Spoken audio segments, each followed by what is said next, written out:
Sorry about that. All right. Welcome. There we go. Welcome, everyone.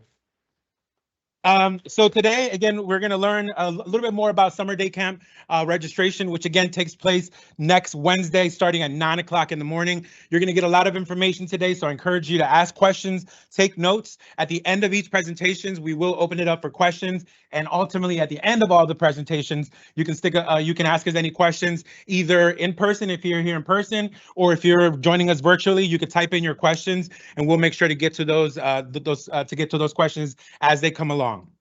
So again, today's theme is going to be game show theme.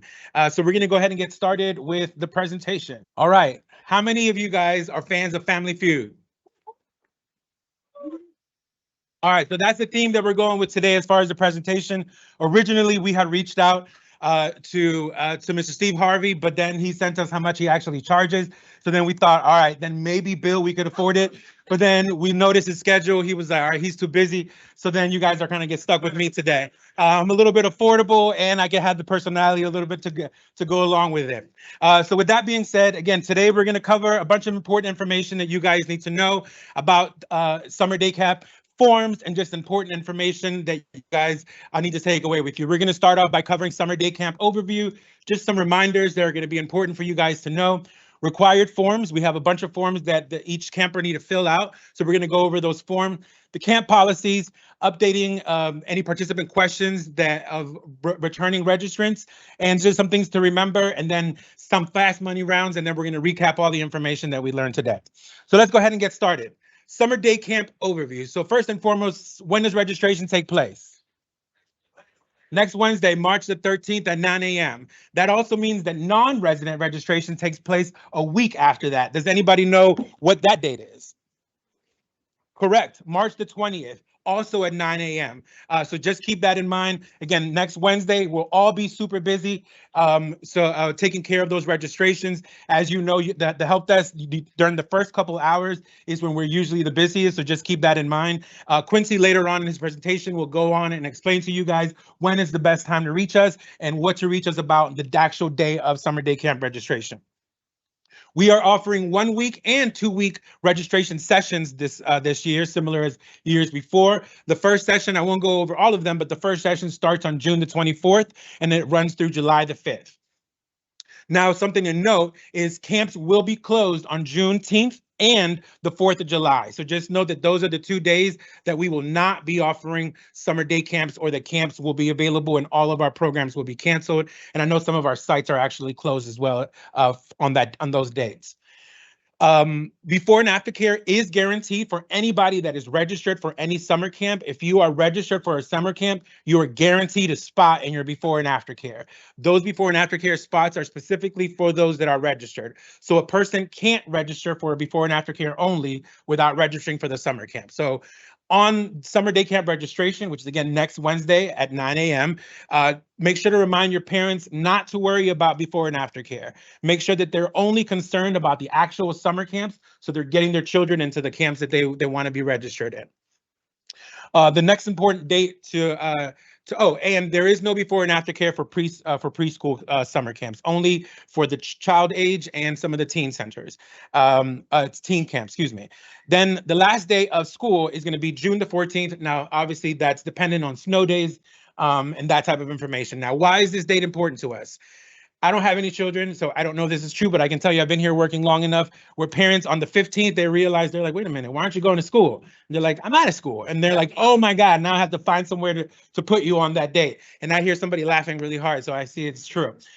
So just note that after the last day of school, just know that we're going to get a lot of parents reaching out to us, inquiring about our summer camps, what's available. They're going to be freaking out, but just know that we have plenty of summer camps available still. Now, there are a bunch of forms that each summer camp participant, or the parents to say, is responsible for filling out. We're going to go over those forms and what each one of those forms covers. The first form is going to be the participant profile form. This form needs to be turned in at every single summer campsite that you are registered at, so that your child is registered at. So that means that if you are registered at 4 different sites, you need to fill out this form 4 different times, or you can make a copy of it and give it to the 4 different sites that their child is registered in. The next is going to be the day camp authorization form. This form is what reminds your staff and you who is allowed to pick up that child. So that's where that parent is going to write the uncle's name, the tia and abuelita's name at the bottom so that you know who can come and pick them up every single day at summer day camp. The next is going to be the sunscreen application form. This is a fairly new form that is being filled out, and it is just pretty much requesting either or asking the parent that the child is providing sunscreen that is sprayable, meaning they can spray it themselves, or they're giving permission for the staff to be able to assist the child to be able to apply that screen protector. Then we have the participant assessment form. This form is a little bit more in depth into what has been asked before. So now we're not just asking whether you need to take medication, but we're asking, do you have any allergies? Is there anything else we need to know about? Behavioral issues, anything that would affect your child while they're at the summer camp. And then we have the electronic devices form. This form is to cover all of our butts to make sure to remind the children and the parents that if you bring a device into our summer camp and it goes missing or it gets lost, it won't be our responsibility. So make sure that we get this form signed as well. And then we have the health, and I struggle with this word, immunization. Did I say that right? Yes. And then again, this form, just collecting that information to make sure that we have it. Now, camp policies. Any camp that takes place on or before July the 19th, those payments will be due on June 1st. And then any camps that take place after July the 19th, those payments will be due on July the 1st. The easiest way to think about it is the first two sessions are due June 1st. The last two sessions are going to be due July the 1st. And then, as a reminder, no checks after June 1st. Part of the reason why we decide to do no checks after June 1st is in case we have any sneaky parents that want to bounce a check with us. By the time that we find out, most of the time that a check has bounced, the kid already did all their arts and crafts, had all the fun, did all the games. I can't go back and say, give me all that fun back, right? So it's for that reason that we stop it on June the 1st, because by the time that we would catch that, we would be able to say, hey, you still owe us this money, make sure to pay it, or you can no longer attend until you pay that balance off. So just as a reminder, that's why that June 1st cutoff date is so important. The NSF fee is going to be $35. So again, should the person bounce a check, just note that our finance desk is going to be quick, fast to add that $35 fee on those accounts. The $50 deposit that parents can pay when they register at the time of registration, they have the option of either paying in full or they can put a $50 deposit down. The $50 deposit is non-refundable, non-transferable. I'm going to say that 3 times. I heard somewhere that if you say it 3 times, people will remember it. So the $50 deposit is non-refundable, non-transferable. The $50 is non-refundable, non-transferable. The $50 is non-refundable, non-transferable. So I said that right. Again, I was struggling with transferable earlier. So again, just as a reminder, now, if you, as the facility director or as a regional manager or a person in charge of a program, you decide that you want to waive that $50, that is your prerogative. Keep in mind that the help desk has no involvement in returning those $50. If you wish to return those $50, the way you would do that would be by updating fees on that specific registration. You would remove the $50 fee that is being charged, and that would be returned back to the parent. Again, that is going to be your responsibility to handle. Also, your approval is needed. The help desk approval is not needed for that. It's up to your facility, since that is some funds that your facility are due. 2-week camp. There is also a 2-week camp session or window that happens after day camp registration. So that means after the 13th of March, when registration opens, parents have 2 weeks to be removed from summer camps if they did it in error or without any penalty, and the $50 will be returned. During those 2 weeks, again, parents could withdraw and register for other camps without any penalty. After those 2 weeks, again, the $50 is non-refundable, good job. And then again, that runs from March the 13th to March the 27th. And then the participant profile forms, again, are due at every single site before the summer day camp starts. As a reminder, most of those campsites will not allow your child to stay that day if you did not submit those forms. So we encourage you to submit those forms ahead of time. Don't wait to the last minute. So again, you could either, what I would suggest is get those forms filled out, and you could either email it to the parent, to the sites, or they can just bring them in person. Now, with that being said, let's go to parte dos of camp policies. So yes, we have a question in the audience.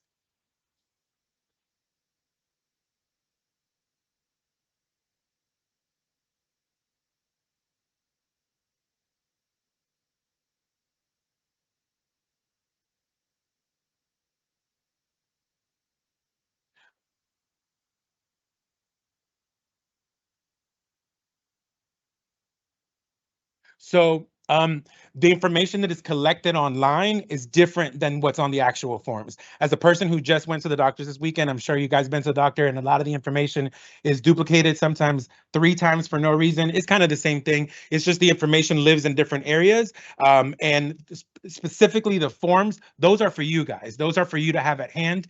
And the other reason to keep in mind as well is when you guys go on trips, you want to take that information with you. So regardless of how accessible it is in Parks Direct, I wouldn't expect you to be at Six Flags logging in, trying to find the emergency contact. You would have that information at hand with those forms.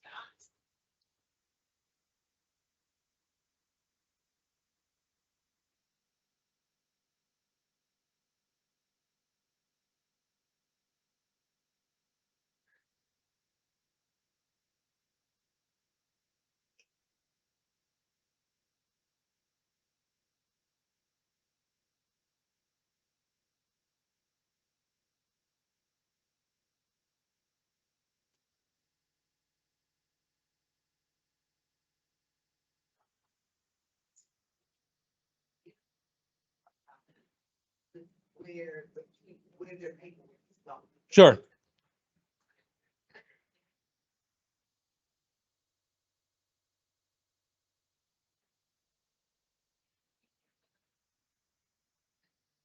the only online form is the one he's gonna talk about, which only asks like 5 questions.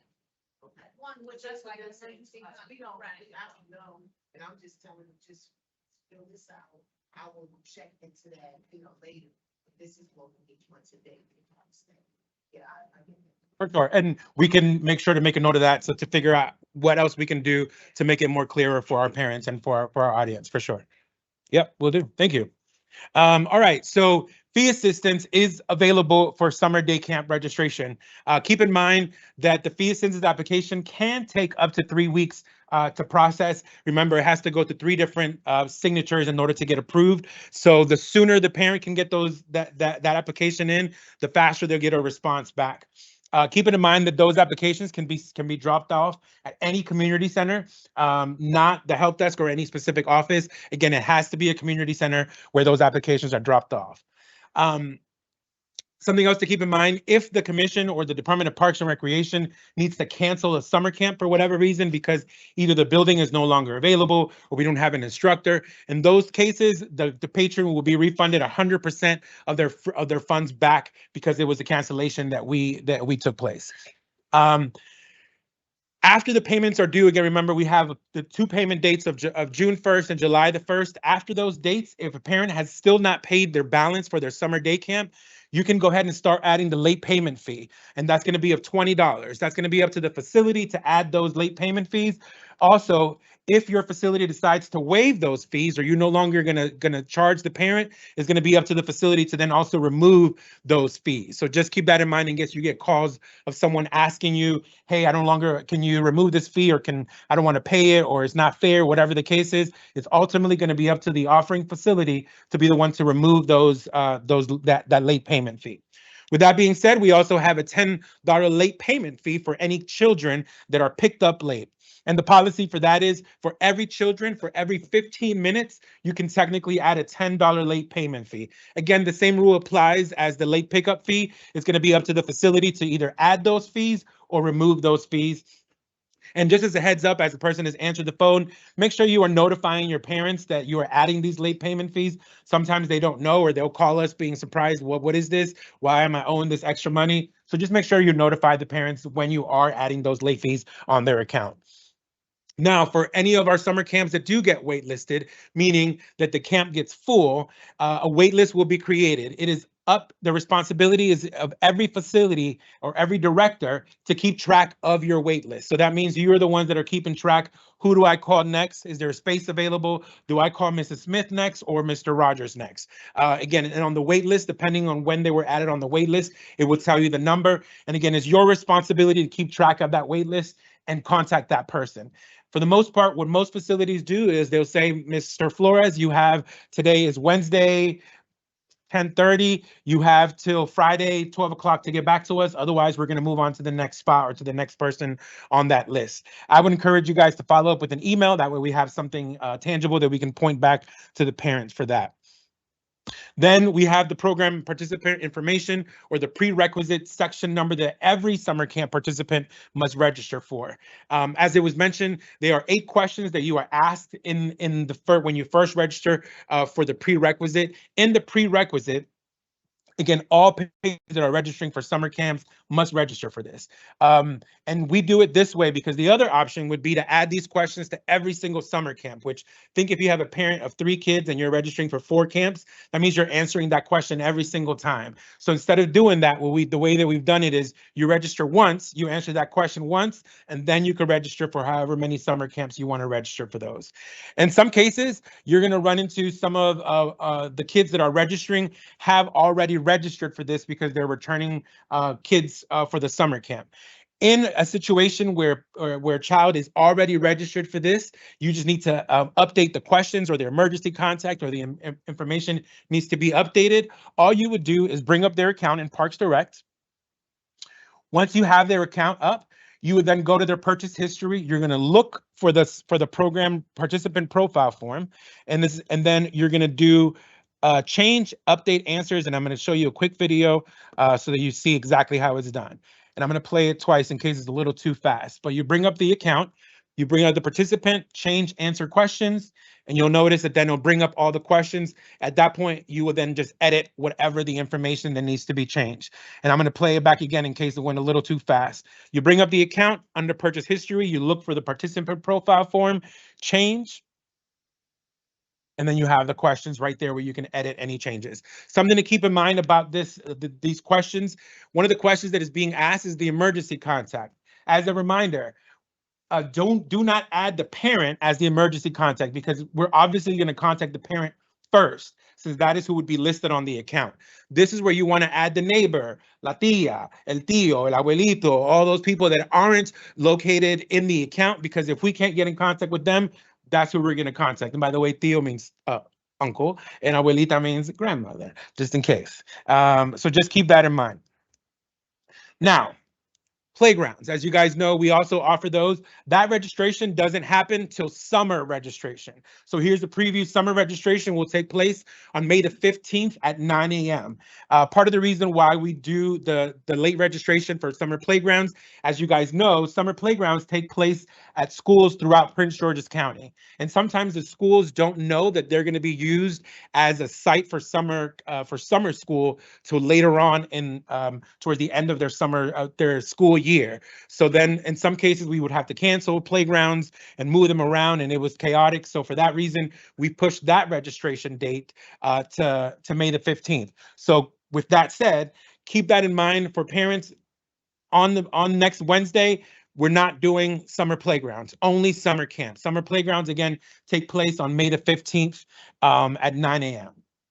Summer playgrounds, there is no extended care. So whatever the chunk of time is that we provide, and it's different depending for the children and or the teen centers. I think the teen centers open up a little bit later in the day. So just keep that in mind. And they're only for Prince George's County residents. And that's always been the case. Something else that is new, actually, we'll go over that in a second. And then the age for the playgrounds is going to be 6 to 12, and then the teen centers 13 to 17. Now, other things to remember, again, there are no refunds for any summer playgrounds. No refunds at all. There's no grace period. There's no only $50 or partial refund. There's no refund for any summer playgrounds. And in the past, for those of us that have been here for a while, you were allowed to register for multiple sites. However, this time around, you can only register for one for one site that you pay for. So in the past, you would pay for one site and you would be able to register at different sites. Now you pay for one site, and that is the site that you are registered to be at. So you can no longer register at multiple sites with one payment.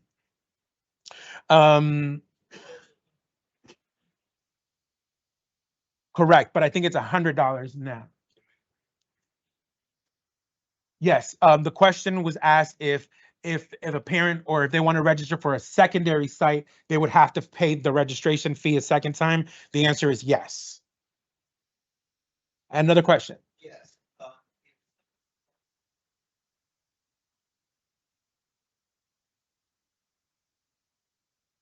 Yep. So the question was, if someone were to drop off a fee assistance application, what should they do with that? And we can offline that, but on Screen Steps, there's a whole process that we go through as to who has to sign off on it and who ultimately approves it. But the chain of command is the facility director or the region or the assistant, and then the regional manager, then the division chief. So ultimately, the division chief is the one that signs off on it and approves everything, and then it goes back to the facility.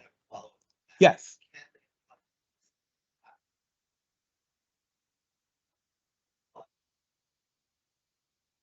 So the question was, can they apply for fee assistance after they've paid the $50 deposit? The answer is yes. They can register for fee assistance at any point. However, fee assistance cannot be backdated. So that means that when the division chief signs and the date that they sign it at, that is the date that fee assistance have been approved of. From moving from that date forward is when fee assistance to be approved, unless it's specifically stated that they're registering for a summer camp on the form, and that will be backdated. But for the most part, it's not backdated. It's as of the date that the division chief signed off on it. I had another question, Peggy.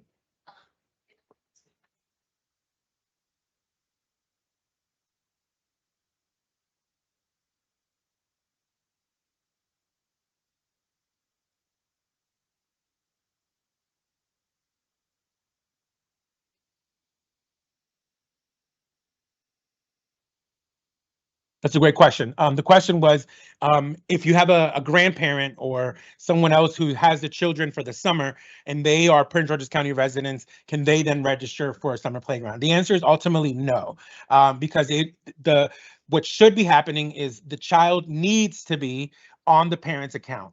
And that is on purpose. Regardless if the parent lives in North Carolina, that's why we have non-resident fees for folks that are not in county or in state. So the rule is the child needs to be on the parent's account.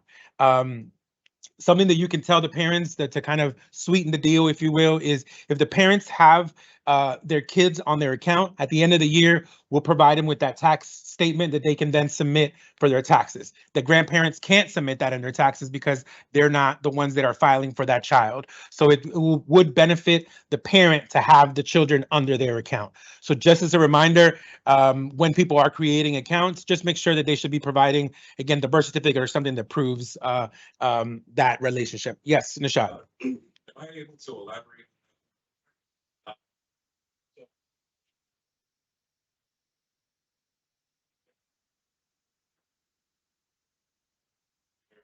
Non-resident Montgomery County or Prince George's County resident. So if they are marked as non-resident, they won't be able to sign up for the playground camp regardless. Can you say that in the mic? They're saying. Oh, Yes. oh, yeah, sure.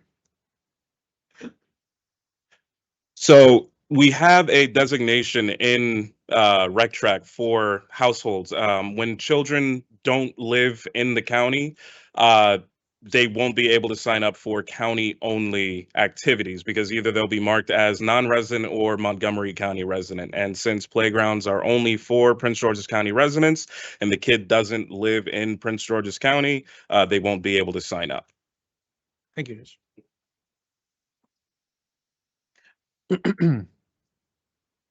All right, and then something else to keep in mind. Excuse me, I lost my train of thought. Operating president. Oh yeah, and so the summer playgrounds take place not at our community centers, but at local schools throughout Prince George's County. Just remind the parents of that because sometimes they'll try to call the school, trying to get in contact with someone, and as you guys know, we don't have access to the front office, or the person that may be at the front office, there may or may not be someone there, so they may not always be able to get in contact with someone. We usually, and when I say we, the help desk usually tries to get a list going of who's in charge of what summer playgrounds, in case we do have parents that want to reach someone for whatever reason, in case of an emergency, we'll provide them with those contact informations for those. But just a reminder, the summer playgrounds do not take place at our sites. They take place at different schools throughout Prince George's County.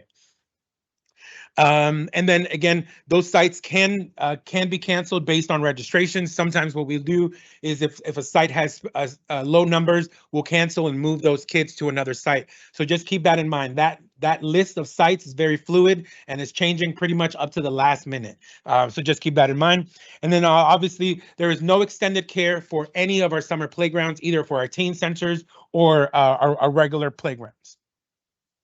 Now, let's play a game. Let's see what you guys remember. I'm going to bring up different topics and you guys tell me anything that you guys remember about that specific topic. So let's start with day camp forms. Anybody shout out anything that you remember about day camp forms? Correct, Mr. Bashir Nader. One of those forms must be dropped off at every single summer day camp that the child is registered. Someone else give me one more fact that you learned in my presentation. You cannot fill them out online. Correct. You have to print them out or and then submit them at each facility. What you could also do is some people then scan them in and then email them to the facilities that way. But online, you can't physically fill them out. Next, what have we learned about cancellations? The $50 deposit is non-refundable, non-transferable. Good job. Someone else in here in the back. Anything else that we learned about cancellations? Correct. We do have a 2-week window after summer day camp registration starts on March the 13th through the 24th, if I'm not mistaken. 27th. Thank you for the correction. So from the 13th to the 27th, that 2-week period is when patrons can withdraw without any penalty and change summer camps if they wish to. Playground and teen centers. Yes. Correct. Only Prince George's County residents can register for playground and/or teen centers.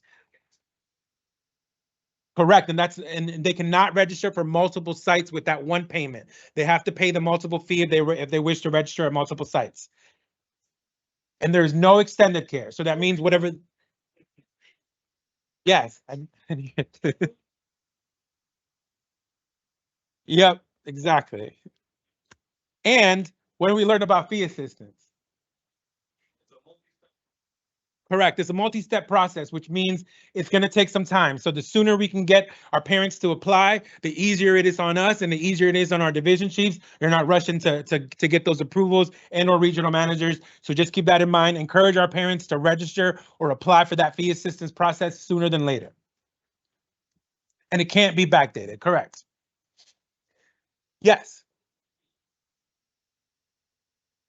It is $100 if I'm not mistaken. The question was, how much are playgrounds this year? The answer is $100 per playground.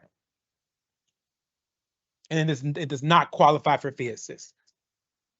Correct. If they do have the independence card, then that independence card is what would approve them for 90% fee assistance. Keep in mind that the card itself doesn't do anything. There's a letter that comes along with that card. On that letter is going to state who that card applies to or who in that family the independence card applies to. That letter is what we're looking for to see whether or not that independence or the 90% can be applied to the summer playgrounds.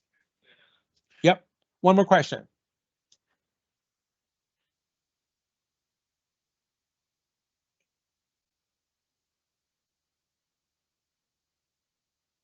That's a great question. The question was, how long is fee assistance approved for, or how long, once it's approved, how long does it run for? And the answer is going to be 1 year exactly. So from the date that it's approved, that is when then it expires on the exact same time period next year.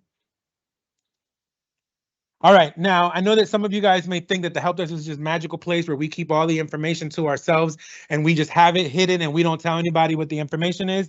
But I'm here to tell you that everything that you're hearing from us today is all available online. So if you ever have any questions or you're not sure where to find information, if you go to pgparksdirect.com, and I'm going to hit play, and you go to activities and programs, and then you go to summer day camp forms. We have this cool little site here where you have everything you need to know, all the different forms that I just discussed. So if a parent's saying, hey, I need this form or I need this filled out, you don't even need to email us anymore. Now you could go to pgparks.com and all the forms that you need are right then and there for you, all the policies, all the information. So sometimes parents want to say, show me where it says that. All you got to say is give me 1 second. pgparks.com, go to programs and activities and scroll down and you can say right here. So again, whether a person registered online or in person, this same information is posted on our website, which means they would have need to see it if they're registering online, or if they're registering in person, that means they would have need to look through the book. This information is also located in the book in the summer day camp brochure. Any questions? Yes. The question is who makes the forms?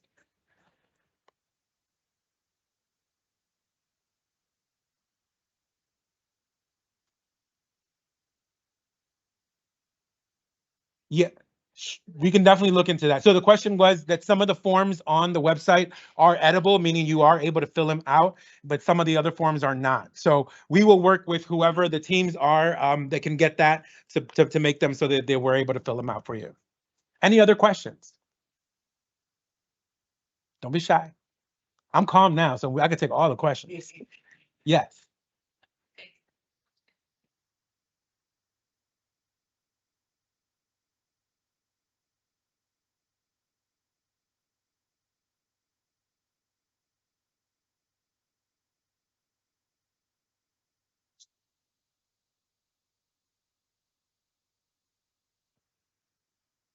So the question is, should we take registrations over the phone, or is that a process in which we do registrations? The answer is absolutely no. We encourage people to do the registration online just because it's easier. And again, Quincy will go over some of the expectations of what that process looks like a little bit later on the presentation. We ultimately say no to phone registrations because a lot of things can go wrong. First off, you're taking credit card information over the phone. While there is no policy against that, it would be just up to you to decide, but we would, the opposite of encourage you. We would discourage you from doing that. English is my second language, I apologize. So yeah, we would discourage you from doing that, from taking any registrations over the phone, but ultimately, whoever runs your facility can make that call for you guys. Any other questions? Yes, sir.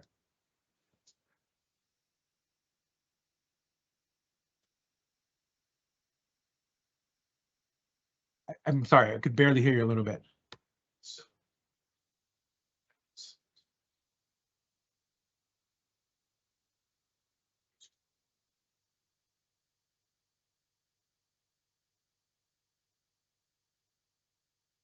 Yeah, so again, the question was, how many facilities do we have available, or what facilities are available where people can do any registrations? The answer is pretty much any community center that is open, they can go process their registration. I can tell you probably don't go to Splex just because they're one of the busier facilities. Just something to keep in mind, the busier facilities are always going to have longer lines. The less busier facilities won't have people, probably like arts facilities maybe may not be too busy, but I don't want to push anybody's numbers to go either way. So I'm not going to say any specific facility, just go to whatever facility you feel as a customer is going to be less busy during that day of registration. But keep in mind that if you do registration online, even though you may be the second person, there are hundreds of other Prince George's County residents that are ahead of you online as well. So it's like pretty much buying Beyonce tickets and rolled into Taylor Swift tickets all at once. So just keep that in mind. I have another question, Elijah.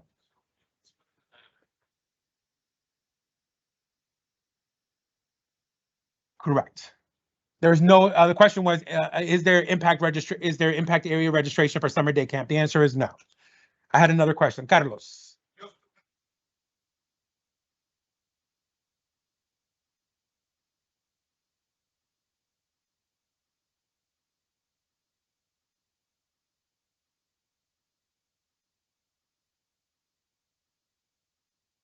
So again, as Carlos just mentioned, you can go to any community center, any facility that is open, that is a community center, to go register for any summer program that you would like to register for. Yes.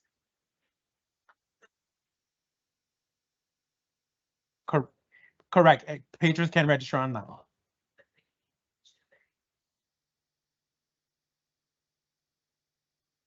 Yep. So what I would suggest is if you are a programmer, after summer day camp registration or at some point pick a date, I would run those reports, export all those emails out and send them an email, send them a reminder. Hey, don't forget, these are all the forms, or here's a link where you could find those forms. Make sure you get these forms to us by this date.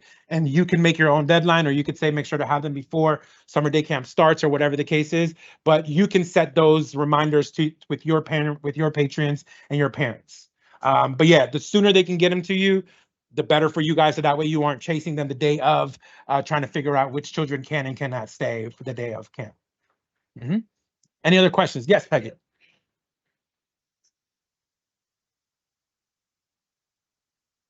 That's a great point. That's a great point.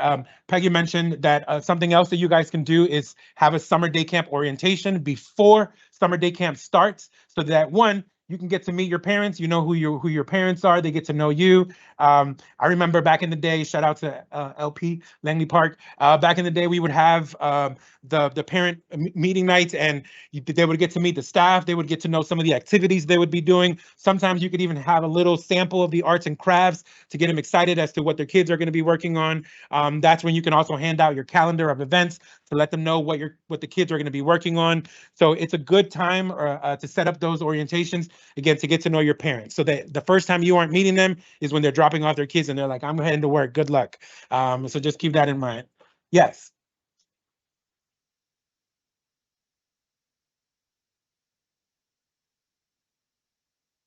Again, as a reminder, that parents can't drop off kids and say, we'll bring the forms later on today or whatever the case is. Again, most sites, they should be telling you, you cannot leave your child unless we have all the forms. And again, think of it in case of an emergency, God forbid something happened, and if we don't have any way or any information as to who this child belongs to or the contact information or anything, so just think about it that way. Make sure that the parents, we have contact information, emergency medical information for every single child that is registered, that is in our care. Any other questions or suggestions? Any questions from the audience in web world? Handful. Chris McIntosh.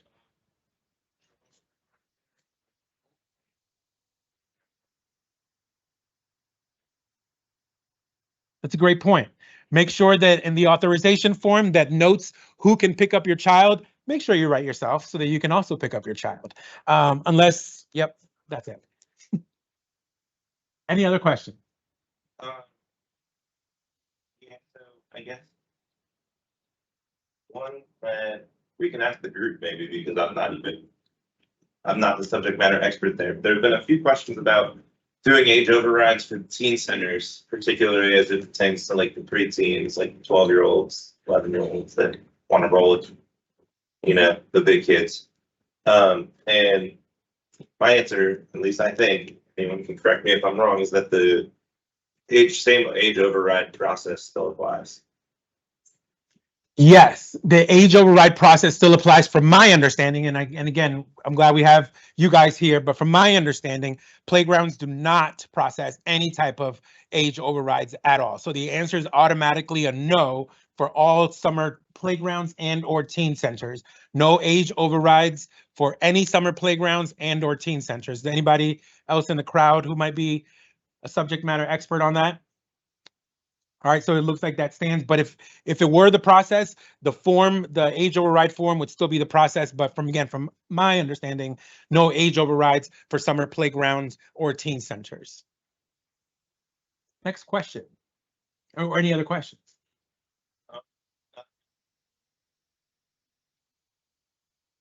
Oh, yeah. Bert is watching.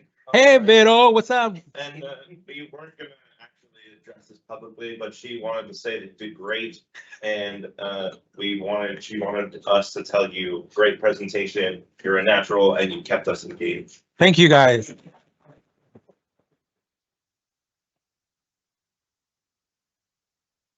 Thank you very much, guys. Veronica said, it's like, I'm not. Thank you, guys. Thank you very much. So next up, I'm going to have Mr. Nishad come up and give us a little bit more presentation. This is the man, this is the voice, not to be confused with Whitney Houston, the voice. This is the other, the voice. So if you ever need any voiceovers, this is the guy for you here.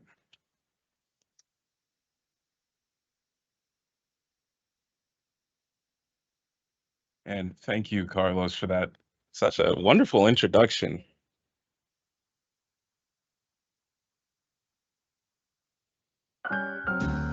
All right, everybody. Hello, my name is Nishad. I am here to talk to you about what to expect on registration day and the how-tos, do's, and don'ts of summer day camp registration.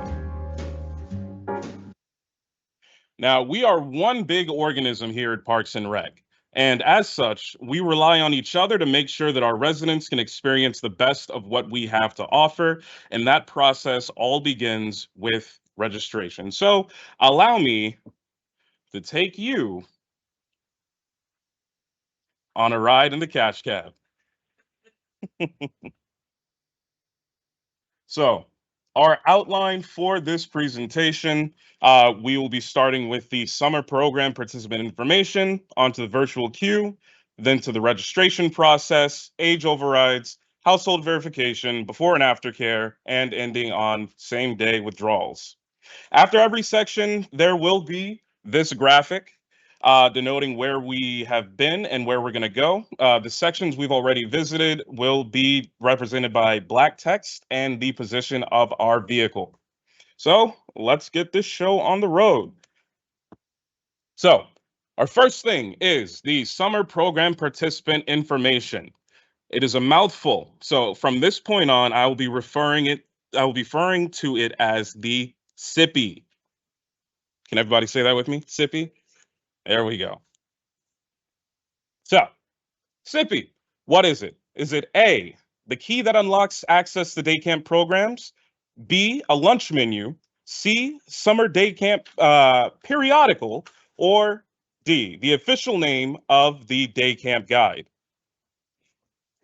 A? And you may be surprised to know that the answer is, in fact, A.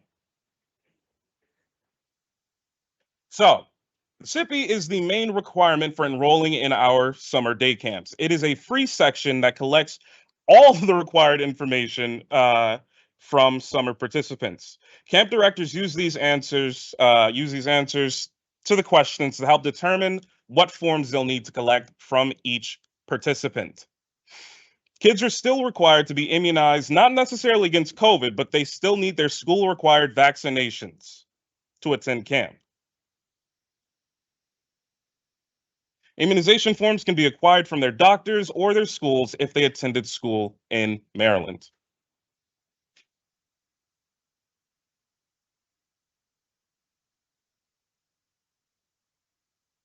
We are now moving on to the virtual queue.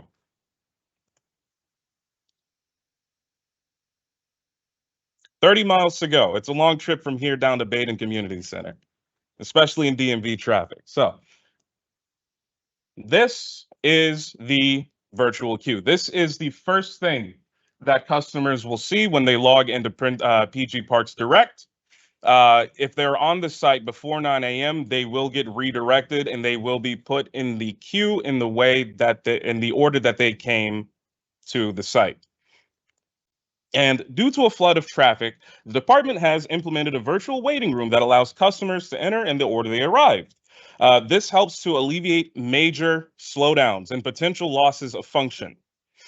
Customers who are on the site before 9 will be automatically redirected into the virtual queue, just for the sake of redundancy. Keep in mind, thousands of people will be flooding the website. This affects not only them, but us as well. Things will be taking much longer to load, and that's okay. Slowdowns are better than outright crashes. Customers may call and ask if something is wrong. Just let them know that it's a very heavy day and things will be slow until later in the afternoon.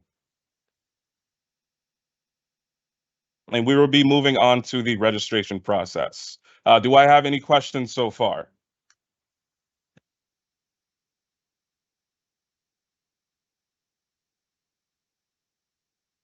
Yes. So the question was, will these will the amount of volume slow down RegTrack in person? Yes. Since it's a unified system, everybody's that's on the website does affect us on the back end as well.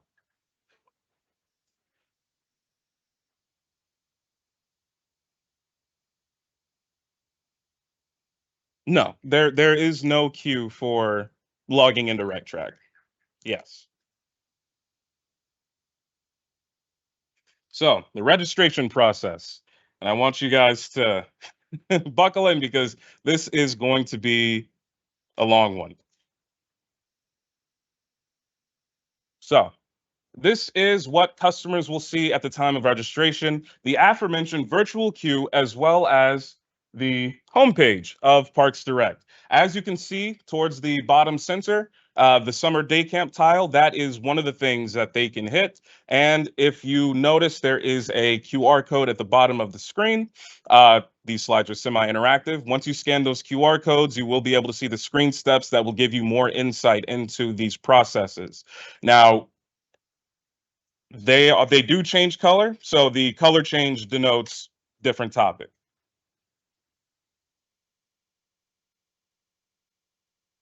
And this is just another view of what they will see when they hit the day camp tile. Uh, everything they need is right here. This is the screen customers will see when enrolling in activities, ticket events, trips, etc. There is a distinction at the top of the screen for the respective categories, but for now, we are only talking about activities. The availability indicator, which you can see that red dot that says unavailable and the green dot that says available, that denotes vacancy in the class. That does not indicate ability for registration, because we get a lot of calls where people are like, oh, well, it says it's available. The only reason it says it's available is because there's nobody in the class. And the age range error. Customers will oftentimes receive a default age range error when attempting to register before the registration session starts. The age range is literally just the ages allowed in the program. There's an interesting quirk within the system where there could be a few rules that get violated when residents try to sign up for programs before or after their begin date, and it will only show the age range error.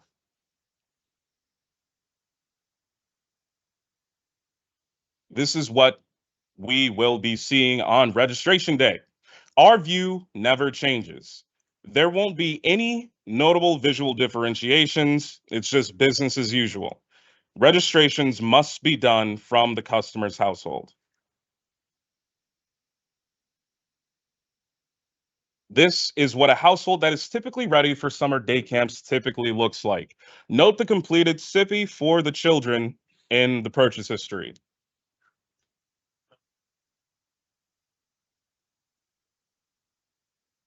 This is what a household that is not ready for summer day camps typically looks like. Notice the absence of the SIPI for the child.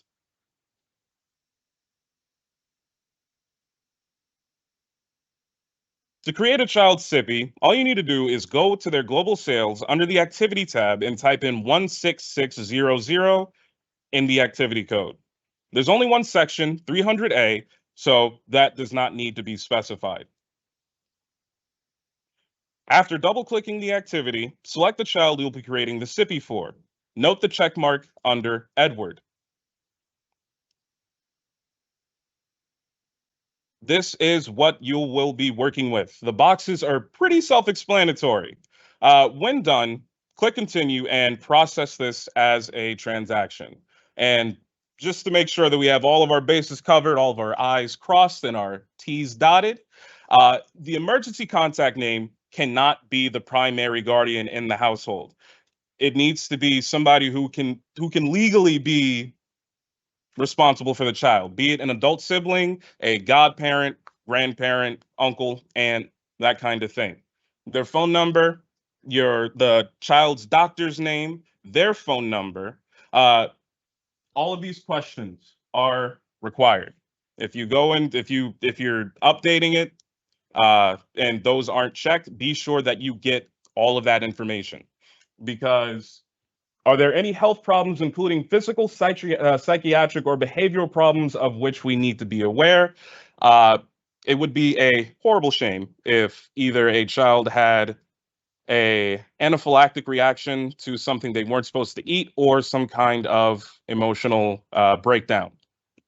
Has the participant been immunized? That is required. If not, they need an exemption. There's no there's no other way around it. They need an exemption. If they don't want to get an exemption, can attend. That is immovable.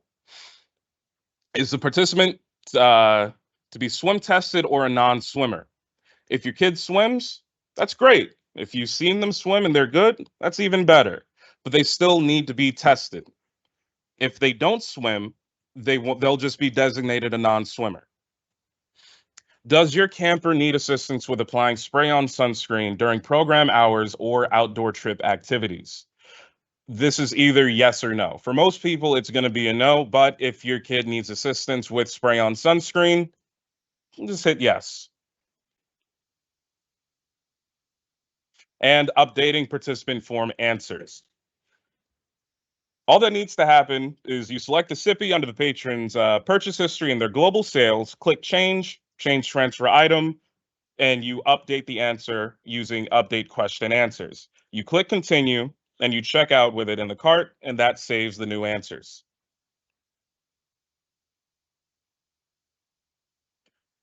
Once the SIPI is completed, registration should be smooth sailing. But if you get stumped, you can always phone a friend.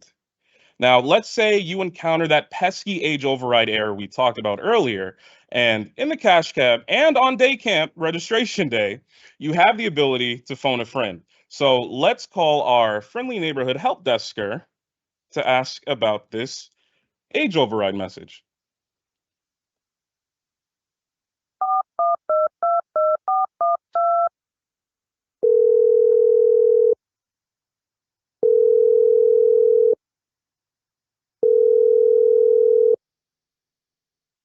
Hello?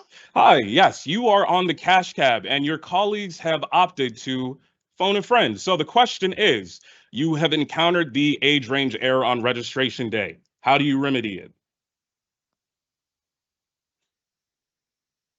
Age range just means you've encountered some kind of rule. So, in my experience, people either don't see the other messages or ignore them entirely and just focus on that. Be sure to ask them when the activity begins and to just let them know to wait for registration or that they'll need to register in person. Make sure that the primary guardian is verified as a county resident at the time of registration. Make sure that the children's ages are verified.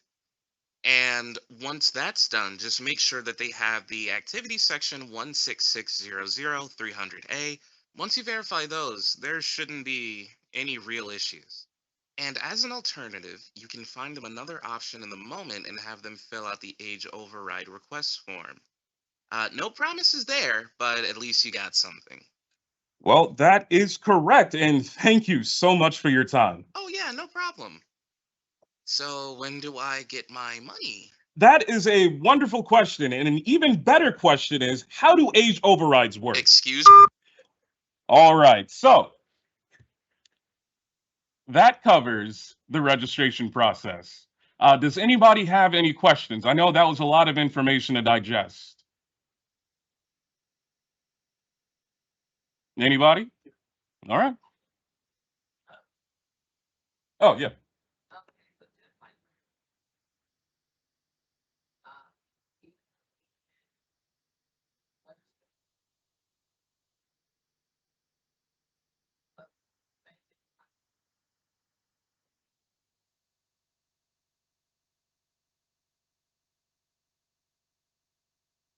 Yeah, so the question was, can campers withdraw do campers need to go to the camps, the host sites to withdraw from their camps? And the question is yes. Typically, you would be able to withdraw from an activity anywhere. But for camps specifically, especially when it comes to this $50 deposit, which I'll talk about in a little bit, uh, they will need to go to the host sites for the camps. And just to be clear, they don't need to physically go to the facility. They just need to reach out to the facility, or they can email the facility. Some facilities will process a withdrawal as long as you call them or send them an email. But I know that there are certain facilities such as Flex that do require you to go in person because they ask you to fill out a paperwork. So it depends on the facility, but that's why we say contact the offering facility and they'll let you know what their withdrawal policies are. I have another question. Okay. Yes.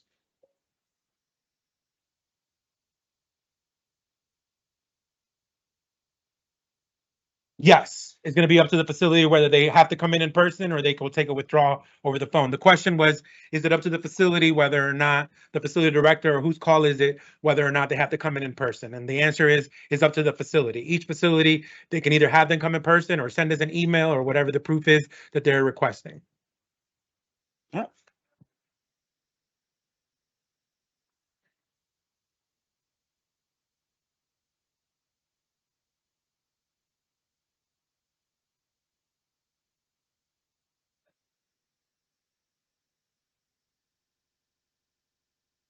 Got it.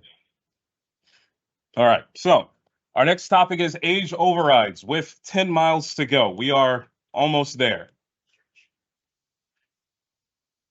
With our age overrides, Parks Direct sections are divided into two categories, protected and unprotected. They are considered these because protected programs, the age of the participants directly correlates with their safety.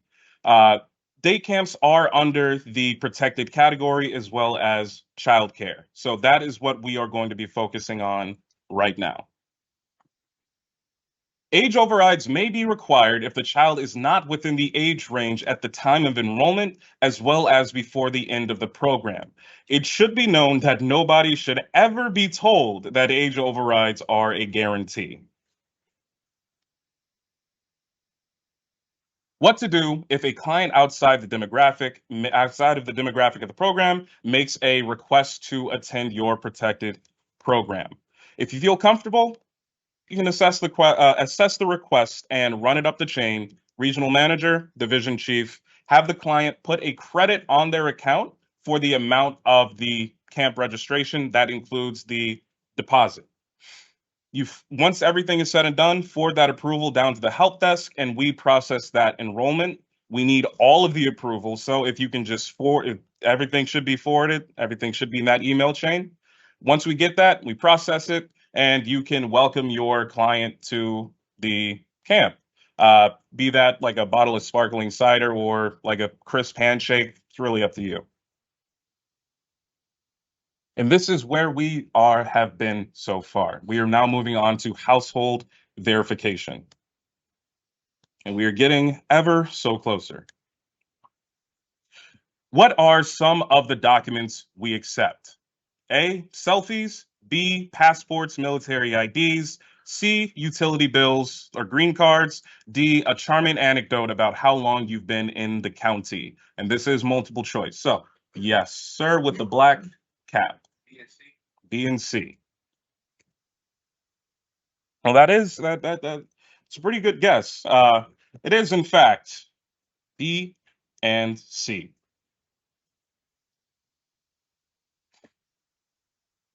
Customers should submit either clear, readable photos online or provide the documentation in person. Now, driver's license numbers do not verify residencies. We are not connected to any government databases. When customers register, they have to put in a driver's license number as a personal identifier in order to get help with account changes when they call the help desk. This does not verify them. It is just the PIN. And on to before and after care. Don't worry. If you run into any issues with extended care programs, they can be remedied after the registration rush. All campers are guaranteed a spot in the extended care sections. They can still register after registration day. They're guaranteed a spot because it's based on how many slots are available in the camp. And we don't do extended care for preschool camps. Now, we are almost at the end of our trip, but we've hit a snag and it's time for a red light challenge. The way it goes is you have about 30 seconds to answer this question once I have finished stating it. Anybody can put their hand up. That's not Eric. There are 4 questions outside of the emergency contact and physician's contact information on the SIPI. Name 3 of them.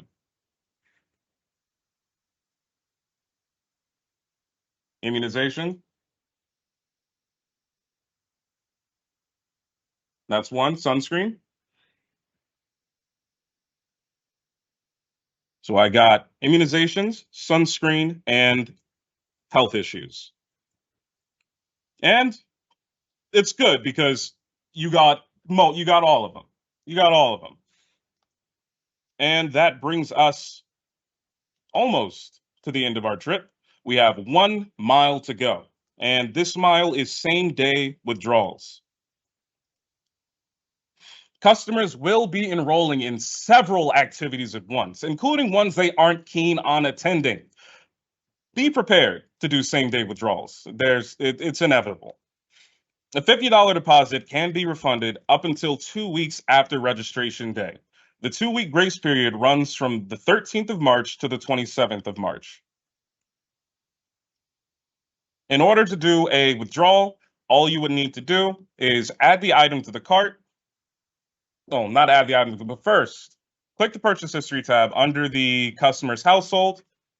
Sort the data grid as necessary. Select the activity section you wish to withdraw by clicking it. Click cancel selected items. It's going to be added to the cart. Once you add it to the cart, check it out as you would a regular transaction. However, it should be going back either as a credit or to the original payment method. And if the customer doesn't want a credit on their account and the original payment method is not available, it needs to go back as a check through the refund finance option. Those are the only 3 ways because we don't do cash refunds. And trip recap. We started with summer program participant information. You guys learned what the SIPI was for and what it is used for. Then we moved to the virtual queue and Parks Direct traffic. Things are going to be hectic. That's okay. There will be slowdowns. It's nothing we haven't done before. So, well, most of us have done before. And we moved on to the registration process. You got more insight into what customers experience on the day of registration. If you were a little rusty, you got a little bit of a refresher on what to do for registration. We got more insight into age overrides, what they are for, how they work. Household verification, that is one of the major things. I should have stated that when I started, but that is one of the major things in the registration process, because if they don't do that, they can't enroll at all. Before and after care, don't sweat it. Sometimes things aren't, sometimes just things aren't what they should be, but there is no reason to worry.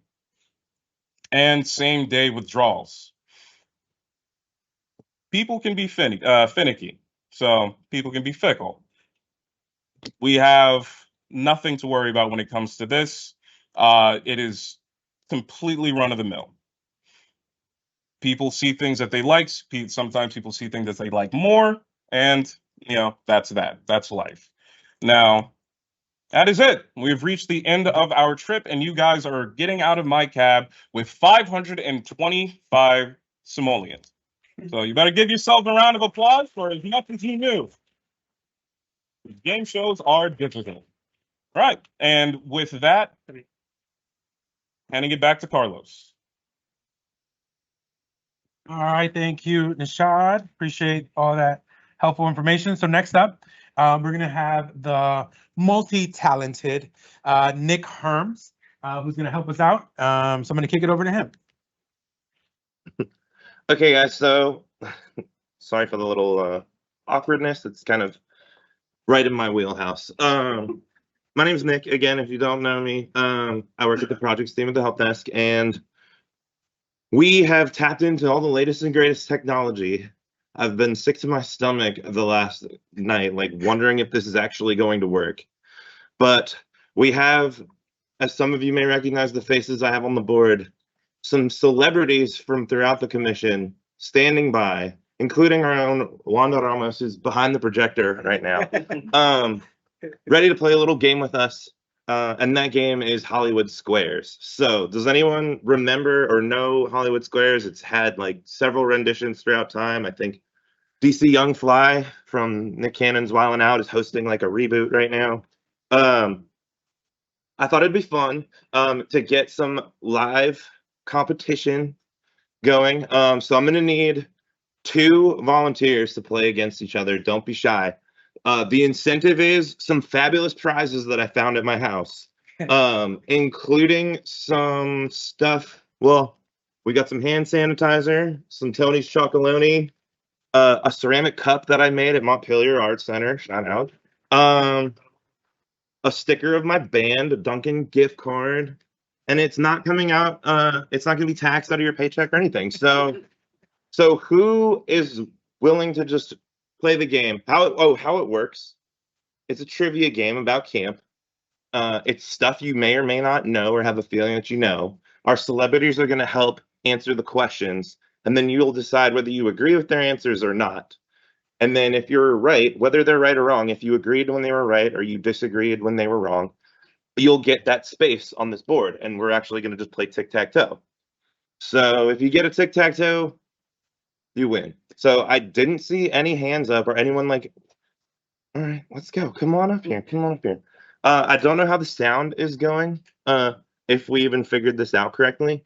And if this is even going to, if we're even going to be able to tap in live to these locations around the commission, but I think everyone is standing by.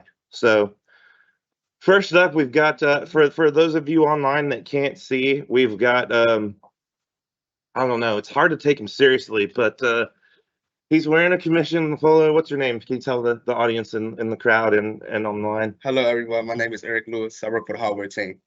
Feel like he should be disqualified, but that's okay. Yeah. Uh, I'm like, look, and tell everyone in the room and on at home and online who you have here. Hello, everyone. My name is Pamela Moore, and I'm from Fairland. Woo! Hey, I ain't talking for me. We're all on Team Pamela. We're cheering for Pamela here. All right. So give me 1 second. We're gonna flip a coin and see who's going to go first. Can we just let the ladies? And Pamela's gonna go first. Question 1. Which of our campsites that does not have a pool, so you're going to be a little bit at a disadvantage, I guess, as far as what you're thinking, Fairland. But so which of our camps that does not have a pool saw the most enrollment in camps last year? So that's the question. You get to pick, if we're playing tic-tac-toe, where on the board would you like to go? To answer the question. Oh, you know what? I'm sorry. We have time. I have to introduce our panel of esteemed hot celebrities. So, Chief of Special Programs, we have Anthony Nolan. Make some noise. He can hear you guys. Horticultural Heritage, Sarah Morgan. Assistant Chief of Management Services, and over top of the help desk, LD Torrance. Don't ask how that's physically possible for it to be in 2 places at once. This one. Northern Area Program Superintendent Peggy Schaefer. Director Parks and Rec, I think you guys know, Mr. Bill Tyler. From sports, or from youth and countywide sports at the time, Carla Benavides. Wanda Ramos. From the southern area, we've got Brittany Lassiter and Chief of Aquatics and Athletics Facilities, Tara Sue. Thank you all for being here, standing by. Who would you like to go with? I'm gonna LD Pointer. We're gonna go with LD in the top right corner. Look, a commission historian if I've ever seen one. So the question again was, which of our campsites that doesn't have a pool saw the most enrollment revenue last year? LD, can you hear us? What is your answer? Let me think. Without a pool, let's say Kentland Community Center. I don't know if you could hear it in the room. LD thought about it for a second and he said Kentland Community Center. Do you agree with him or disagree with him? It's kind of a newer facility. It's pretty big. You disagree? Oh, would you like to be X's or O's? Oh. It's very important because you are right. LD was incorrect. So you got your first square on the board. The correct answer. Does anyone know what the correct answer was? Can I take a guess? Sure. College Park? No, it wasn't College Park. Not even close. No, that was actually close. Somewhere south. I hear some people saying some good guesses in the crowd. The correct answer was surprising to me. South Bowie Community Center. What? Yeah. Is that central? Most enrollment. Now it is. Yeah, pretty central to the county. Central area. Big, a lot of people. Okay. It's because it's a suburban area, so all them houses and things. Eric Lewis, you're up next. The question is, not including adults and seniors for obvious reasons, which age group had the fewest enrollments in camp last year? Which age group had the fewest enrollments in camps? I'm gonna go with Brittany. We're going with Brittany. I see what he's doing here. He's thinking, because if he doesn't get it right, he'll lose that square, and he doesn't want to be too aggressive with the block.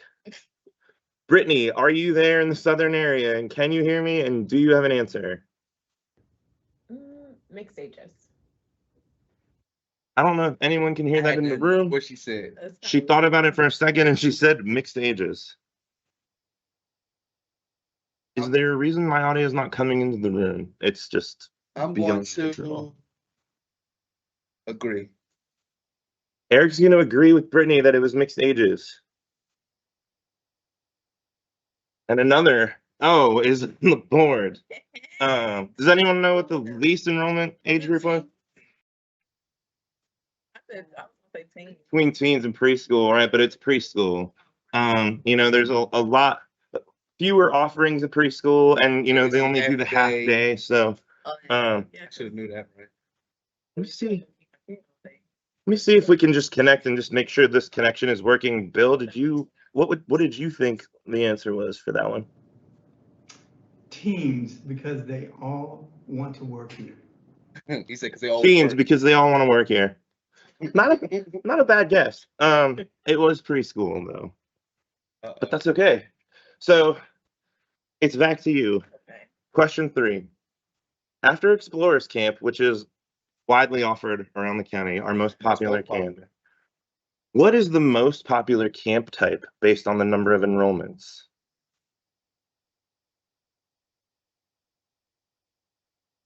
I'm gonna go with Tara. Okay. Tara, what do you think? Swim camps. He said swim She camp. said swim camp. Being at Fairland, you might know a little thing or two about swim camp. Is that the most popular based on enrollments? There's not that many pools in the county, but they are pretty popular camps. Yeah, because it's so many explorers. Okay. Okay, she said swim camp. I'm gonna agree. Come on, give me an X. What do you think it is, Eric? I think it's either sports camp or soccer camp. It's not. There we go. swim. I So, feel like, yeah. Shout out your answers in the room. Think amongst yourselves. Let me cut to my mother-in-law, Peggy, over at Watkins Park and see if she has any ideas. Oh, that's got to be the enrichment camps. Peggy said that's got to be enrichment camp. She's right. Enrichment camp. The STEAM Steam camp. enrichment program is the most popular. Right, I forgot whose turn. Are we on you again Yeah, now? we on me. All right, Eric. Which is good. Question 4. There were 107 different camp types last year. Which single site offered the most camp types? I'm gonna go Mr. Anthony Nolan. Okay, kind of staying away from the action with Anthony in the corner here. Anthony, did you hear the question? Can you hear us? Do you have an answer? Oh, wow. I would think just based on its size, the sports and learning complex at the most. It says I'm gonna agree with that. Sports and Learning Complex had the most different camp varieties. Agree or disagree? Fortunately, My God. they are a popular site, right? They have a lot of traffic. Anyone have any other guesses? South Tech Brack in the back, they had the most camp types offered last year with 18 different camp types that you could register for this summer. All right. We're on question 5. What single camp had the highest enrollment revenue last year? Single camp. An individual camp. We're looking for, was it a basketball camp? Was it a swim camp? Was it a gymnastics camp? What individual single, I'll give you a hint, it was a 2-week camp, had the highest enrollment revenue last year? And important decision here, which square are you going to go with? You can win the game right here. Sir. We're playing aggressive. We're going with Sarah. This could potentially win the game. Sarah, what single camp had the highest enrollment last year? Can you hear me? One single camp? Yep, one single. That has to be expensive. Gymnastics, she said. Gymnastics has to be expensive. It is. Did it have the single highest enrollment revenue last year? Do you agree or disagree with gymnastics? Keep me in the game. Keep me in the game. Sarah's from arts. We love her, but I don't know if she like gymnastics is a little. Maybe she was shooting in the dark. You're giving her too much hints, man. Hey, you know what? Maybe she was fed the answers. She's gonna disagree with gymnastics. What do you? I'm just going to watch. You already know. Enrichment was the most popular overall.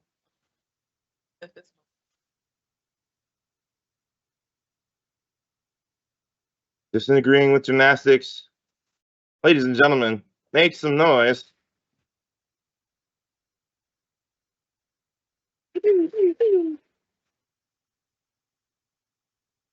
So what was The single camp that had the highest enrollment revenue was a track and field camp at Sports and Learning Complex. Had 61 people. So let's see. Let me see if I can cue these celebrations. Congratulations. You win a prize pack courtesy of my house with random stuff. And then we have, since I've got Bill Tyler up in his office right now, I'm just gonna put him on the spot for no, he's upstairs. You know, he's live on the game board. Bill, do you have any messages to wrap this game up for us? Can you hear me? So from my office to you, this is going to be the most fantastic of summers. Pursue greatness. I don't know if you came through for you guys in the room or online, and I apologize if this has been like 15 minutes of online people saying we can't hear anything. But Bill said from his office to yours, it's going to be a great summer. He knows it. Set out and pursue excellence every day, and I think we will. We always do. Thanks, guys. All right. Thank you very much, Nick. Appreciate that. So next up, we have Mr. Pierre.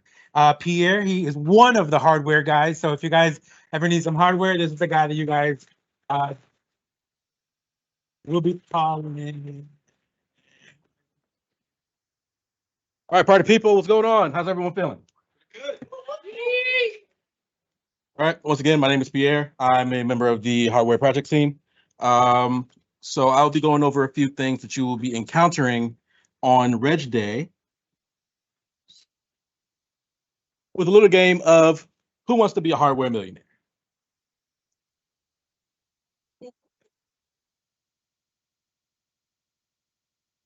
I don't know about that one. Here. All right, who is the hardware team? We do a few different things. We oversee the POS items for POS, that is point of sale. We process your VIC installs. We troubleshoot any hardware and replace any faulty or non-functioning equipment.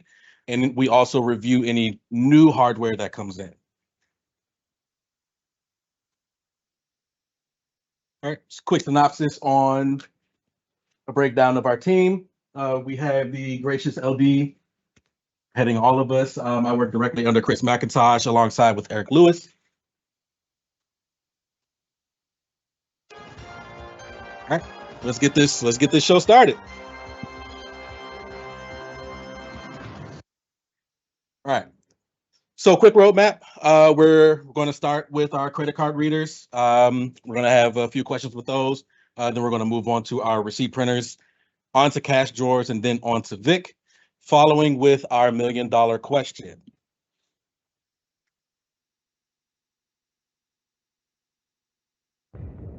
Question number 1. Your credit card reader shows no connection. How do you fix this? Do you A, close RecTrack, B, hard reset the reader, C, restart VIC, or D, unplug the power?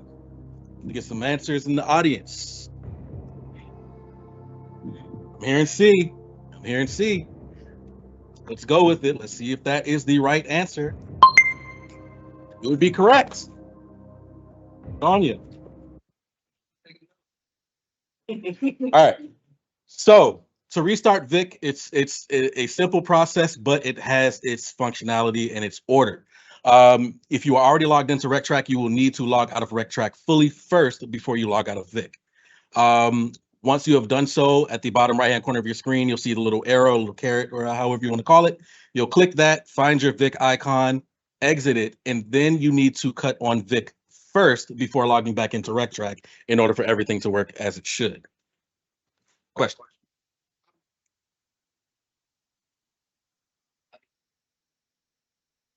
You can keep the same batch because you're just restarting the session itself in case there's any kind of disconnect. Question number 2. If your credit card reader freezes, how do you perform a hard reset? Do you A, hold down the plus button and the minus button, B, hold down the green enter button and the plus button, C, hold down the red cancel and the hashtag button or number button, or D, hold down the yellow clear button and the minus button? D. Hearing D's in the audience. Do the D's have it? That is correct. All right, so hard resetting the terminal. This is only if your credit card reader freezes. If you are processing a payment and it's taking a while to think, just let it do its process. Hard resetting will not fix that. This is only as a last case scenario in the event that your credit card reader is not functioning. All right, if your customer wants to use a contactless pay, what should they do before tapping their card? A, tap immediately. B, agree to the amount before tapping. C, wipe the mag strip on the card. Or D, insert their card for verification. All right, we have B's in the audience. Is that your final answer? Right. You would be correct. You would have to agree to the amount before tapping. This is mandatory. In the event that you do this out of order, you will break the chain, which will cause issues with your terminal, which will also increase the time that you have with your customer, and it could be 30 people in line waiting behind them wanting to do the same thing. All right, we have completed our credit card reader section. We are now going to move on to our receipt printers. Your receipt printer is not printing. What do? Do you A, ask for another printer from hardware?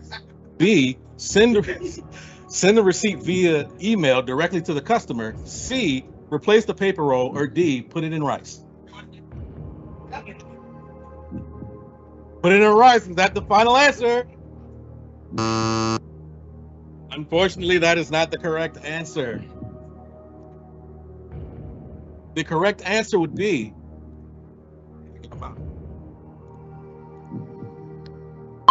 B. All right.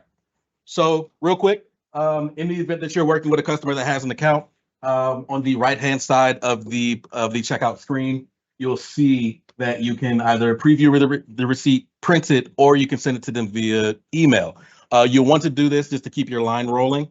That way you're not just holding up one individual and you have a line of other people that are trying to do the exact same thing. In the event that you are processing a receipt for someone that does not have an email attached to their account, you can also enter it via freeform. Just type in whatever email address they want to send it to, and then if you want to add it to the account, you can as well. All right. I have paper in my receipt printer, but it's printing blank. What do? Do I A, change the ink cartridge? B, clean the inside with soap and water? C, check if the paper roll is fed under the roll? Or D, check if the paper roll is fed over the roll? See, I hear C. C would be correct. You'll want to make sure that the paper is facing, as you see on the diagram here, coming from under the roll. If it is facing over, it is technically upside down and it will not print. There is also a little diagram on the inside of the hood of the receipt printer showing you how it should be loaded. All right, there's an orange indicator light on your receipt printer. How do you fix this? Do you A, check to see if the printer paper is loaded properly? B, throw it away? C, ignore it and leave it for the next associate? Or D, pray? I'm hearing A's in the background. Let's go with A. Let's see if that is the final answer. You would be correct. So once again, just to go back to what I mentioned earlier, you'll want to make sure that the paper roll is loaded properly in order for it to print. The receipt printer will know that it is not loaded properly via the indicator light. All right, we're chugging along here. Now we're going on to our cash drawers.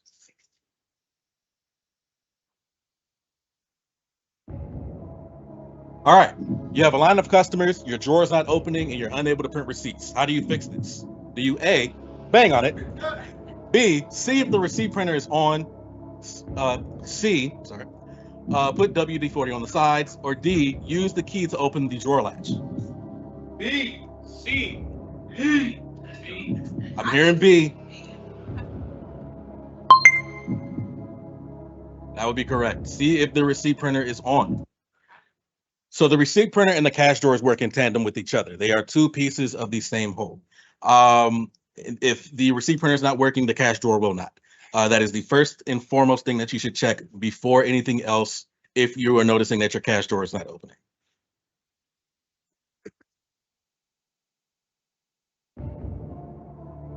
Which direction should the latch on the cash drawer face to be controlled through RecTrack? A, vertical, B, to the left, C, to the right, or D, inside out? A. Right, I'm hearing A. Is that your final answer? Yes.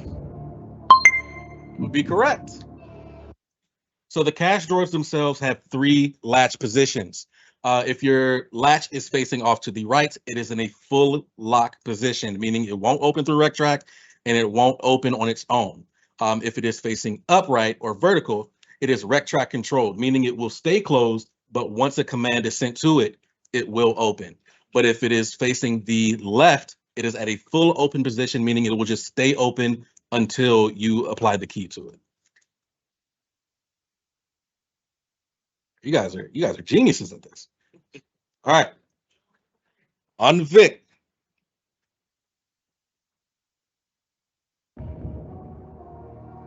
You see this icon.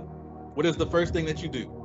Do you A, cry in a corner, B, click the icon to reconnect, C, close and reopen RecTrack, or D, call the help desk? Aaron B. B boy, let's go. Let's go. That would be correct. So once again, to go back to what I stated before, you can just click on the icon to reconnect, but in the event that that does not work, you'll want to go through the steps of restarting Vic and RecTrack to get your system working as it should. You're processing the customer's camp registration and you realize that your credit card reader shows no connection. What do? Do you tell them to go back home and come back? Do you take a cash payment and restart Vic when able? Do you clock out? Or do you tell the customer to call their bank? Aaron B. So the correct answer is B.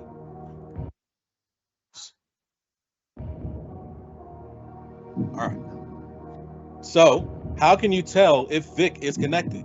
Do you A, check for the green dot on the Vic icon, B, ask Vic if it's awake, C, see if the network cable is connected, or D, send an email asking if it's connected?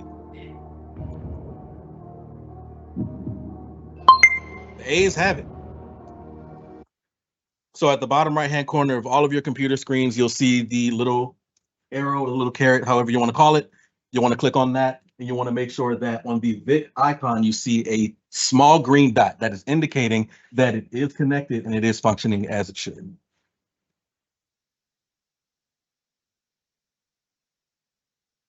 All right. So we've gone through our credit card readers, we've gone through our receipt printers, we've gone through cash drawers, and we've gone through Vic. Now it is the moment of truth. It is time for the $1 million question. You can do it. Or the whole pot.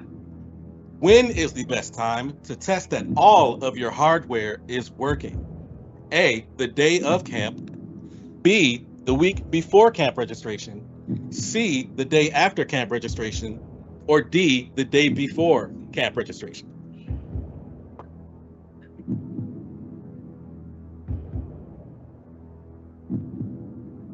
All right. So I heard D in the back.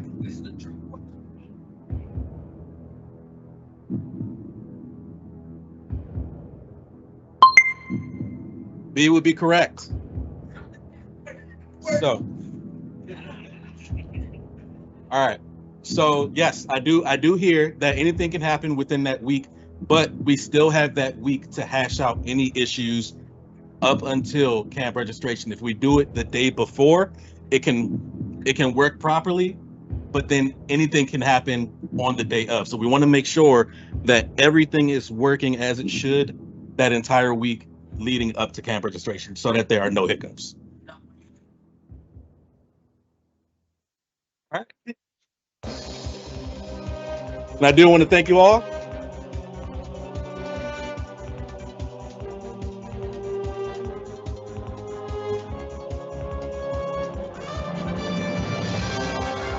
All right, thank you, Pierre.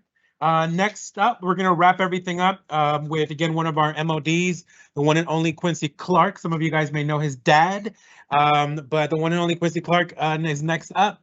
And take it away. Yeah, why can I? All right, go ahead. All right. Good morning, everybody. Thank you for sticking with us thus far. I'll be wrapping this up, and mine should be relatively quick and hopefully issue-free. Once I get, yeah, it should get over there. You're going to move this front here.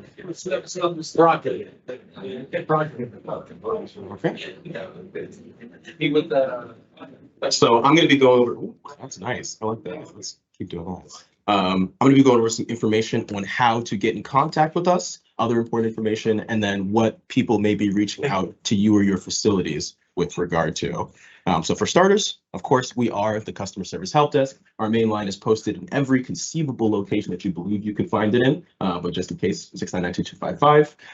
On the day of registration, we're going to be pretty swamped with calls, roughly from the hours of 9 to 11. Those are going to be our highest call volumes. So at that time, you could expect roughly, I put 10 to 20. That's pretty ideal. Sometimes it could be a little bit more than that. So I have it listed to try to reserve calling us for explicit like front desk emergencies or things that can be resolved hopefully relatively quickly. For things that are a little bit more involved, of course, our email address is customerservice@pgparks.com, and that's where you can put in an email with us. We'll create a ticket, and then we can have our team assess it and try and respond as soon as possible on the day of registration. Moving on to the other half of our team over here, not half because we got projects, but another portion of our team located out of PRA is the Help Desk Finance Office. Their number is 1 digit off hours 2256, and their email is helpdeskfinance@pgparks.com. There's a couple of areas that they cover in terms of their expertise, one of the most namely being batch issues. So if you have a batch that's showing up over or short after it gets closed out, the finance office is going to be able to assist with that. Also, third-party billing for camp payments, so scholarships and grants. They handle the invoices for those, communicating with things like the ARC Prince George's County and low intensity support services or lists. So they're going to be the experts in that regard in generating those invoices and such. And then last but not least, mistaken payments. So if a facility accidentally enters a transaction as a cash transaction that is supposed to be a credit card transaction, they will be handling the reversal or the cancellation of that payment in order to make sure that that goes smoothly. Thank you. I'll try to project a little more as well. Now, moving on to things that facilities staff can, wait a minute. We are supposed to bonus rounds. All right, we're gonna slip in a little bit of a Price is Right game because that's the theme that I've got going on here. I have listed a couple of camps or camp adjacent activities, and we're gonna take some guesses for the audience as to the price. Of course, like Price is Right, the closest price to the listed price will be the winner for that one. So starting off, I have Explorers Camp. Any guesses as to how much a 2-week session of Explorers Camp costs for a Prince George's County resident? We got a couple of guesses being shouted out. I'm gonna go with Eric real quick, just got his hand up. 225. 225. I heard 240. 245. All right, and our number here is 245 on the dot. So we got a correct answer in the back. All right, next up we have Video Game Design Camp. How much does a 2-week session of Video Game Design Camp cost for a Prince George's County resident? $349. 349. 200. I got a hand in the back corner left. $1. 280. $1. $1 from Trevor Wisher. And the actual price of that camp is $350. Last, we have not a camp section technically, but how much does a single session of day camp aftercare cost? $40. 40, 35, 20. We added on 40. Just one aftercare section. Thanks for playing for little bonus rounds. They take the fight. And we'll go into things that facility staff can expect to be contacted about on the day of. Now, this is a little bit of a rehash. Those camp deposit request refunds, of course, there's that 2-week grace period where they're able to cancel online, but you also may be reached out to at the facility with regard to processing those cancellations. So just be ready for that. With regard to transfers, people will be reaching out, hopefully to the facility offering the program that they're transferring out of. And we want to make sure that they're doing that just because the cancellation and withdrawal there impacts the revenue of the hosting facility. So we want to give them every right to approve or deny that transfer. And then last but not least, guide discrepancies. So of course we have our summer day camp brochure, and then we have the information that lives online. The online information is always going to be what we try and direct people to, is that's always going to be the most up to date. So just know that if somebody sees something in the guide they don't see online or vice versa, we always want to refer them to our live database. That is the information that can be located online or in Parks Direct. Now moving on to things to address before registration. Of course, Pierre just gave us a wonderful presentation on hardware issues and gave us that little week timer for when we should be checking on those things, which I believe starts today because we're a week out. So we definitely want to be double checking those things. I have section management listed here, just making sure that all of our day camp sections are coded properly. They have all the correct information, they're accurate. We definitely don't want to have it be one way and then people start signing up and then making changes after people sign up, because we don't want people to believe they've been false over that. Next up, third-party billing. Like I said, scholarships and grants. We want to make sure that all of those invoices have been created. All of that funding is where it's supposed to be, so that those registrations can happen on the morning of, so that those spots can be taken up. Staff logins are another super important thing. It seems a little obvious that you want your staff to be able to log in on the day of, but oftentimes we do get calls about like password resets that need to happen or any of those kinds of issues. So just make sure that your staff is all good to log into RecTrack, that they have the proper permissions, that they're able to do so before the big day. And the last one is the summer program participant information section. We just want to make sure that that's filled out, as if that's not, that could be a big source of frustration for customers trying to register on the day of. And then I do have one more little event for us, just a couple of questions to recap the Showcase Showdown. So how long is the grace period for online cancellations? 2 weeks, very clean. What kinds of issues can the Help Desk Finance Office assist with? Batch issues. Batch issues? Third-party billing. Third-party billing? Deposits. Deposits as well, yeah. And then mistaken payments, exactly. What facility should transfers be processed from? Exactly. The host facility, the offering facility, wherever they're transferring out of and into anywhere else, because as Carlos said earlier, you can sign up for anything, anywhere. It's just cancellations, withdrawals, and things like that that have to be processed by the facility offering the program. We got one more. What are some things that we need to address prior to registration? Hardware issues. Hardware issues, exactly. The SIPI, staff logins, and then a couple other things, but you guys are on it. And then I do have one more super duper important question. This one, I know we had $1 million question. This is actually for all the marbles. Are we ready for summer day camp registration?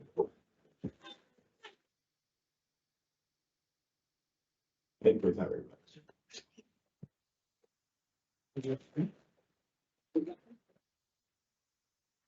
much. Quincy, thank you very much. I want to make sure that I start off by saying thank you to all the presenters.